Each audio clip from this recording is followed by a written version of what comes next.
Selamat pagi, Assalamualaikum warahmatullahi wabarakatuh. Kita ketemu lagi dengan mata kuliah graf dan otomata. Kali ini kita akan membahas tentang penghilangan rekursif kiri di materi yang ke-11 ini. Oke. Kita lihat apa itu sebenarnya rekursif kiri.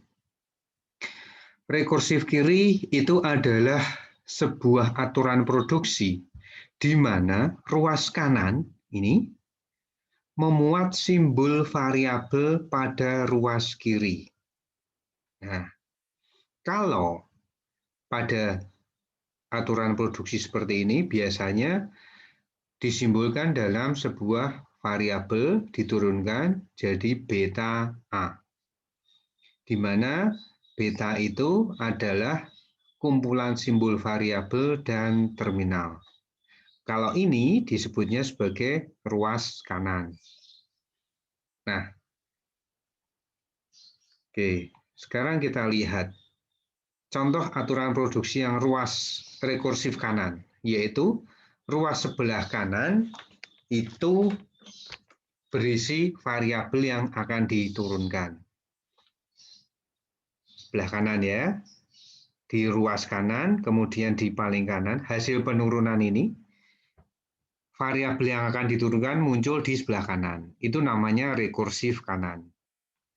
Nah, kalau bentuknya seperti ini, yaitu A diturunkan jadi sebuah variabel, variabel yang diturunkan itu sama dengan variabel yang akan diturunkan, ruas kiri dan ruas kanan yang diturunkan dan hasil penurunannya punya simbol yang sama. Itu rekursif. Rekursif itu artinya menurunkan dirinya sendiri. Kemudian diikuti dengan hasil penurunan lainnya. Kalau bentuk seperti ini disebut sebagai rekursif kiri. Contohnya ini. S diturunkan jadi S juga, kemudian baru diikuti simbol-simbol yang lain, baik itu simbol terminal maupun simbol variabel ataupun gabungan dari simbol terminal dan variabel. S diturunkan jadi S. Jadi dia menurunkan variabel itu sendiri, variabel yang sama. Ini juga B diturunkan jadi BAD. B diturunkan jadi B. B-nya terletak di paling kiri dari hasil penurunan. Itu namanya rekursif kiri. Ini juga S.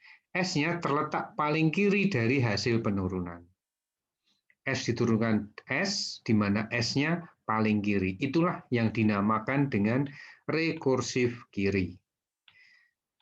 Sebuah produksi yang rekursif kanan itu menyebabkan pohon penurunan nanti ketika dibuat pohon penurunan itu akan tumbuh ke kanan. Jadi dia akan menyebarnya ke kanan. Tetapi sebaliknya, jika aturan produksi yang rekursif kiri itu akan menyebabkan pohon penurunan tumbuh ke kiri. Contoh ini adalah sebuah pohon penurunan yang rekursif kiri. Ini A, terus gitu. Nah, aturan produksi yang rekursif kiri itu seringkali tidak diinginkan. Kenapa? Karena nanti lebih sulit untuk memperkirakan hasil penurunannya. Karena bisa mengakibatkan loop perulangan-perulangan yang nanti kita akan menyulitkan di dalam proses penurunannya. Maka seringkali aturan produksi yang rekursif kiri itu dihilangkan. Nah, bagaimana cara menghilangkan produksi yang rekursif kiri, aturan-aturan produksi yang rekursif kiri, itu dengan rumus, sangat mudah. Jadi tidak terlalu banyak logika yang dibutuhkan. Langkah pertama adalah pisahkan aturan produksi yang rekursif kiri dan yang tidak. Jadi, jika misalnya ada sebuah aturan produksi yang rekursif kiri, ini misalnya A diturunkan jadi A, kemudian diikuti oleh produksi yang lain, ini seperti ini. Sedangkan aturan produksi yang tidak rekursif kiri, itu paling kiri bukan penurunan dari A. Maksudnya A tidak diturunkan jadi A, tetapi simbol variabel ataupun terminal yang lain. Nah, dari sini kita akan menggunakan alfa. Alfa 1, alfa 2, alfa 3, dan seterusnya. Sedangkan yang tidak rekursif kiri, kita akan ambil sebagai beta 1, beta 2, beta 3, dan seterusnya. Nah, nanti cara penggantiannya itu adalah dengan menggunakan rumus. Ada 3 aturan produksi baru yang merupakan hasil dari penggantian produksi yang rekursif kiri. Misalnya ini A, katakanlah A, ini, maka dari sini kita ambil A diturunkan jadi apa? Jadi beta 1 ini yang tidak rekursif kiri, beta 1 Z. Nah, atau jika masih ada, ya beta 2Z. Jika masih ada, beta 3Z sampai beta MZ. Sampai akhir. Kemudian, aturan produksi yang kedua adalah menurunkan dari Z ini. Z itu diturunkan jadi alfa 1. Jadi, simbol variabel ataupun terminal yang ada di belakang A ini.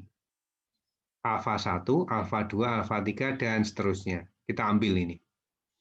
Kemudian, aturan produksi yang ketiga, itu hasilnya adalah alfa 1Z sama dengan ini tadi, cuma ditambahi Z. Itu. Jadi, ada 3 baris sebagai penggantinya. Ditambah dengan aturan produksi yang tidak rekursif kiri. Nah, ini hasil akhir berupa aturan produksi pengganti ditambah dengan aturan produksi yang tidak rekursif kiri. Contoh misalnya ini. Misalnya kita hanya punya satu simbol variabel S diturunkan seperti ini. S, A, B. Ini rekursif kiri. Kenapa? S diturunkan jadi S, di mana S itu berada di paling kiri dari hasil penurunannya. Apakah ini rekursif kiri? Tidak. Walaupun ini rekursif ya, tapi bukan rekursif kiri. Karena tidak berada di paling kiri. Paling kirinya adalah A. Apakah ini rekursif kiri? Ya, karena S-nya, hasil penurunan S jadi S juga, itu ada di paling kiri hasil penurunan. DDFF itu bukan rekursif kiri karena bahkan dia tidak punya simbol variabel S. Maka kita lakukan pemisahan dulu untuk langkah pertamanya, yaitu aturan produksi yang rekursif kiri, yaitu S variabel S terminal AB atau variabel S terminal BD. Maka dari sini kita ambil yang ikutan dari S ini. AB itu menjadi alfa 1, BD menjadi alfa 2. Nah, kemudian aturan produksi yang tidak rekursif kiri yaitu ASC, DD, FF, maka ini menjadi beta 1, beta 2, beta 3. Jadi, simbol ruas kiri S, beta 1 itu ASC, beta 2 DD, beta 3 FF. Nah, sekarang kita lakukan penggantian untuk simbol yang ini, rekursif kiri. S diturunkan jadi SAB atau SBD digantikan oleh ini beta 1 tadi ya rumusnya ya. Rumusnya tadi beta 1Z, beta 2Z. Ini beta 1 apa? ASC Z1 katakanlah. Kebetulan memang hanya 1. Kemudian beta 2-nya apa? DD Z1. Kemudian beta 3-nya FFZ1. Nah, Z1 itu diturunkan jadi tadi rumusnya yang kedua alfa 1, alfa 2, alfa 3 dan seterusnya. Maka kita cari alfa 1 tadi apa? Alfa 1 adalah AB, alfa 2 adalah BD. Kasih tanda atau ya. Kemudian Z1 juga diturunkan jadi rumusnya tadi alfa 1 Z1, alfa 2 Z, kalau Z-nya Z1 ikuti saja, alfa 1 Z pokoknya, dan alfa 2 Z dan seterusnya. Sehingga alfa 1 adalah AB, Z-nya Z1, alfa 2 adalah BD, Z-nya Z1. Nah, kita sudah mengganti aturan produksi yang rekursif kiri. Maka untuk hasil akhirnya adalah penggabungan dari aturan produksi yang tidak rekursif kiri tadi digabung dengan hasil penggantiannya. Hasil dari 3 baris rumus ini. Itu ya. Semudah itu. Oke, kita lihat lagi contoh yang lain. Kalau tadi S itu adalah satu-satunya simbol variabel yang muncul, ini ya, dari contoh yang pertama, maka kita akan mencoba untuk menggunakan dua variabel, yaitu S dan A. Pendek-pendek sih. S punya satu aturan produksi yang rekursif kiri, satu. A-nya juga punya satu. S-nya 2. SAB sama SB. A-nya cuma 1. Maka langkah pertama tadi adalah pisahkan dulu aturan produksi yang rekursif kiri. Rekursif kiri mana? S ini diturunkan jadi SAB atau SB. Sedangkan A yang rekursif kiri adalah variabel A, terminal A. Nah, nanti kita hitung satu-satu. Untuk S, alfanya, alfa 1 adalah ini AB, dan alfa 2 adalah B. Sedangkan untuk A, variabel A, maka alfa 1-nya adalah A. Nah, kemudian aturan produksi yang tidak rekursif kiri. Kalau tadi kita memisahkan aturan produksi yang rekursif kiri, sekarang kita lihat aturan produksi yang tidak rekursif kiri, yaitu CA, kemudian A diturunkan jadi terminal A atau terminal BD. Ini. Nah, dari sini kita bisa mendapatkan untuk S, betanya adalah CA. Untuk A, beta 1 adalah A, beta 2 adalah BD.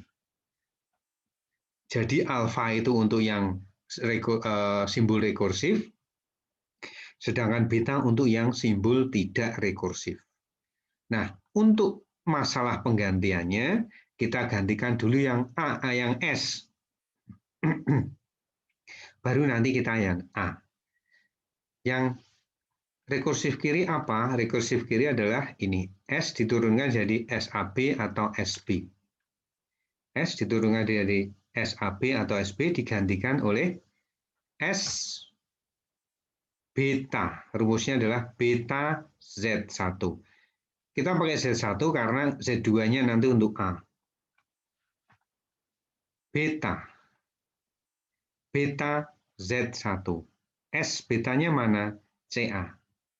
Kemudian Z1 diturunkan jadi alfa untuk S ya. Alfa 1, alfa 2. Alfa 1-nya AB, alfa 2-nya B. Kemudian Z1 diturunkan jadi alfa Z1, alfa 1 Z1, alfa 2 Z1. Alfa 1 dan alfa 2. AB dan B, tapi dengan Z1.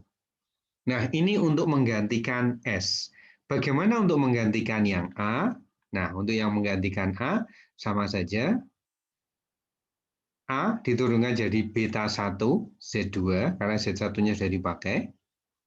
Beta 1 beta 2. A, beta 1-nya A, Z2, beta 2-nya adalah BD, Z2. Di mana Z2 diturunkan jadi alfa untuk A adalah A, terminal A ya, ini. Kemudian Z2 diturunkan jadi alfa 1-nya A, Z2. Hanya ada alfa 1 untuk variabel A. Ini ya, untuk variabel A hanya ada alfa 1. Sehingga nanti kita akan menggabungkan dua penggantian ini, yaitu untuk variabel S dan variabel A. Untuk variabel S, ini ya, baris ketiga, 4, 5. Sedangkan untuk variabel A, baris 5, 6, 7. Sorry. Untuk S diturunkan variabel S diturunkan jadi baris ketiga 4, 5, untuk A 6, 7, 8. Digabung dengan S yang tidak rekursif kiri dan A yang tidak rekursif kiri. Nah, sehingga hasilnya totalnya ini. Jadi sangat mudah karena kita menggunakan rumus. Nah, misalnya contoh lain.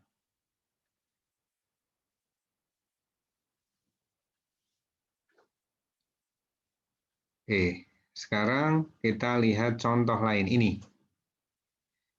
Yang rekursif kiri cuma satu, S, sama A juga punya rekursif kiri cuma satu.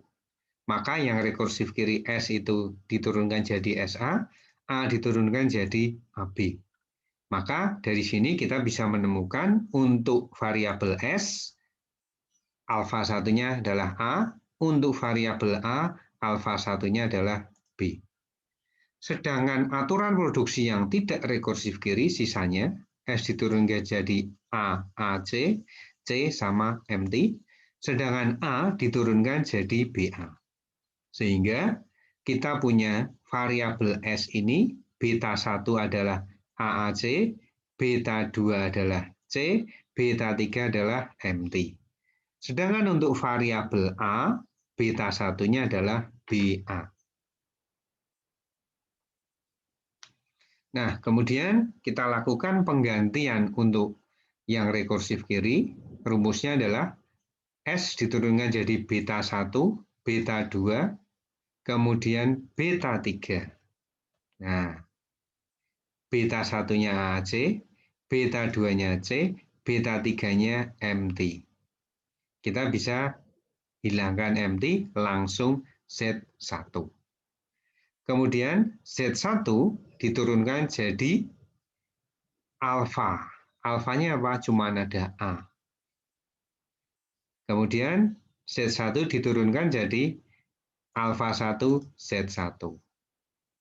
Kita ambil yang S ya, karena kita sedang menggantikan S. Alfa 1 yaitu A diikuti dengan Z1. Sedangkan untuk variabel A digantikan oleh A beta 1. Beta 1-nya apa? BA. Z2 diikuti Z2. Rumusnya ya.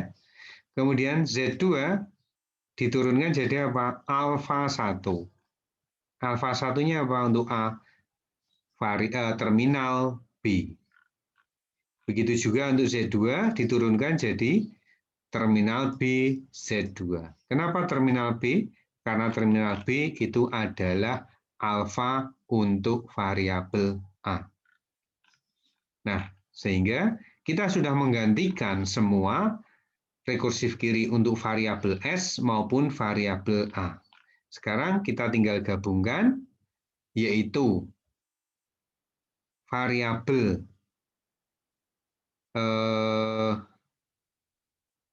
S yang tidak rekursif kiri, ini. Kemudian A yang tidak rekursif kiri, juga. Mana ini? Karena ini di cara misahnya bukan berdasarkan kumpulan tadi ya, tetapi berdasarkan variabelnya. Oke lah. S yang tidak rekursif kiri, kemudian S yang rekursif kiri, terus A yang rekursif kiri, dan A yang ini tidak rekursif kiri, kemudian A yang rekursif kiri, diikuti dengan Z1 maupun Z2. Ini hanya masalah penulisan saja ya, urutannya. Kalau tadi kita menggabungkan antara S yang tidak rekursif kiri, kemudian A yang tidak rekursif kiri, baru diikuti penggantian S dan A. Tapi kalau ini penulisannya digabung ya, S dulu, A dulu, baru Z1, Z2. Itu hanya masalah penulisan. Tapi kalaupun nanti Anda menuliskannya seperti yang contoh sebelumnya, yaitu S yang tidak rekursif kiri ditulis dulu, A yang tidak rekursif kiri ditulis dulu, kemudian baru penggantian S dan penggantian A juga nggak masalah.